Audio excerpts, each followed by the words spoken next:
ഈശോ മിശിഹായ്ക്ക് സ്തുതിയായിരിക്കട്ടെ. സ്നേഹം നിറഞ്ഞവരെ, മക്കളുടെ അനുഗ്രഹത്തിനായി നമ്മൾ പ്രാർത്ഥിക്കുന്നു. മാതാപിതാക്കൾ ഒരുമിച്ച് മക്കളെ അനുഗ്രഹിക്കുന്നു.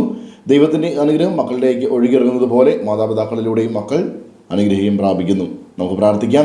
ഈ ശുശ്രൂഷയിൽ ബെൻഡിറ്റ് പ്രയർ ഈ പ്രഭാതത്തിൽ നമുക്ക് പ്രാർത്ഥിക്കാം. ദൈവത്തിൻ്റെ സമാനമായ മക്കളിലേക്ക് ദൈവകൃപ ഒഴുകിയിറങ്ങട്ടെ. ഈ ദിവസങ്ങളിൽ അവർ ചെയ്യുന്ന എല്ലാ പ്രവർത്തനങ്ങൾ, അവരുടെ എല്ലാ തരത്തിലുള്ള ആഗ്രഹങ്ങൾ, അവരുടെ ജീവിത ക്രമീകരണങ്ങൾ, ഏതെങ്കിലും അസ്വസ്ഥതകളുണ്ടെങ്കിൽ അവയെല്ലാം മാറിപ്പോകുവാൻ, ദുശീലങ്ങൾ, അടിമത്തങ്ങൾ, അപകടങ്ങൾ അതിനെല്ലാം സുരക്ഷ നേടുവാൻ ഇന്ന് നമുക്ക് പ്രാർത്ഥിക്കാം. ഈ ദിവസങ്ങളിൽ മക്കൾ എഴുതുന്ന പരീക്ഷ കാലഘട്ടം അനുഗ്രഹമായി തീരട്ടെ. ജോലിക്കുള്ള ആഗ്രഹങ്ങൾ, വിസ തടസ്സങ്ങൾ, പുറത്തു പോകാനുള്ള ജോലിക്കുള്ള എല്ലാ പരിശ്രമങ്ങളെയും, പഠിക്കുവാനുള്ള എല്ലാ ആഗ്രഹങ്ങളെയും, പലവിധ പ്രതിസന്ധികൾ മക്കളുടെ ജീവിതത്തിൽ കാർത്തു തിന്നുമ്പോൾ എങ്ങും എത്താതെയുള്ള ജീവിത പ്രതിസന്ധികൾ വരുമ്പോൾ ഈശ്വര സഹോദരത്തിലേക്ക് നമുക്ക് കൊടുക്കാം.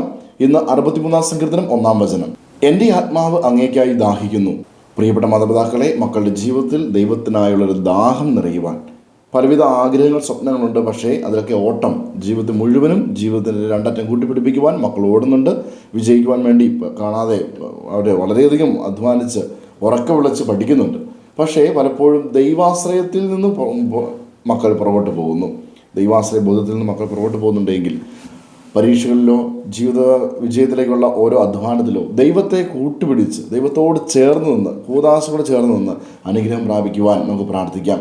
ദൈവത്തോട് ചേരുമ്പോൾ മക്കളുടെ ജീവിതത്തിലെ അധ്വാനം, കഠിന പ്രയത്നങ്ങളിൽ ദൈവം വലിയ കൃപ ചൊരിയും. ഒരു സ്റ്റെപ്പ് നമ്മുടെ മക്കൾ മുമ്പോട്ട് പോകുമ്പോൾ കർത്താവ് 2 സ്റ്റെപ്പ് അവരുടെ അടുക്കിലേക്ക് വരും. ആ ഒരു ബോധ്യത്തോട് നമുക്ക് പ്രാർത്ഥിക്കാം. പ്രിയപ്പെട്ട അപ്പ, അമ്മ, നിങ്ങൾ പ്രാർത്ഥിക്കുക. മക്കൾ ദൈവത്തിലേക്ക് തിരിയുവാനും ദൈവത്തോട് ദാഹം തോന്നുവാനും പരിശുദ്ധാത്മാവിൻ്റെ അഭിഷേകം മക്കൾ നിറയുവാനും, അങ്ങനെ പ്രാർത്ഥന തടസ്സങ്ങൾ, കുർബാനയോടും കുടുംബ പ്രാർത്ഥനയോടുള്ള താല്പര്യമില്ലായ്മ, മാതാപിതാക്കളുടെ ധിക്കാരം, ഇതൊക്കെ മാറി മക്കൾ അനുഗ്രഹമായി തിരികെ വരുവാനും ജീവിത വിജയം മക്കൾക്ക് ഉണ്ടാകുവാനും പ്രാർത്ഥിക്കാം. ഈശോയെ അനുഗ്രഹിക്കട്ടെ. ആമേൻ. സങ്കീർത്തനങ്ങൾ 63:1. എൻ്റെ ആത്മാവ് അങ്ങേക്കായി ദാഹിക്കുന്നു. പ്രിയ മാതാപിതാക്കളെ, ഈ സമയം നമ്മുടെ മക്കളെ ഈശോയുടെ കരങ്ങളിലേക്ക് സമർപ്പിച്ച് അനുഗ്രഹിച്ച് പ്രാർത്ഥിക്കാം. മക്കൾ അടുത്തുണ്ടെങ്കിൽ അവരുടെ ശിരസിൽ കൈവച്ചും, അതിന് സാധിക്കാത്ത പക്ഷം അവരെ മനസ്സിലോർത്ത് അവരുടെ പേര് പറഞ്ഞ് നമുക്ക് പ്രാർത്ഥിക്കാം. ഈശോയെ, അവിടുന്ന് ദാനമായി നൽകിയ ഞങ്ങളുടെ മക്കളെ അവിടുത്തെ തിരുഹൃദയത്തിലേക്ക് സമർപ്പിക്കുന്നു. പിതാവിൻ്റെയും പുത്രൻ്റെയും പരിശുദ്ധാത്മാവിൻ്റെയും നാമത്തിൽ അപ്പനായ അമ്മയായ ഞാൻ എൻ്റെ മകനെ, എൻ്റെ മകളെ അനുഗ്രഹിക്കുന്നു. കർത്താവായ ഈശോയെ, ഞങ്ങളുടെ മക്കൾ അങ്ങേക്ക് വേണ്ടി ദാഹിക്കുന്ന ആളായി തീരട്ടെ നിങ്ങൾ പ്രാർത്ഥിക്കുന്നു.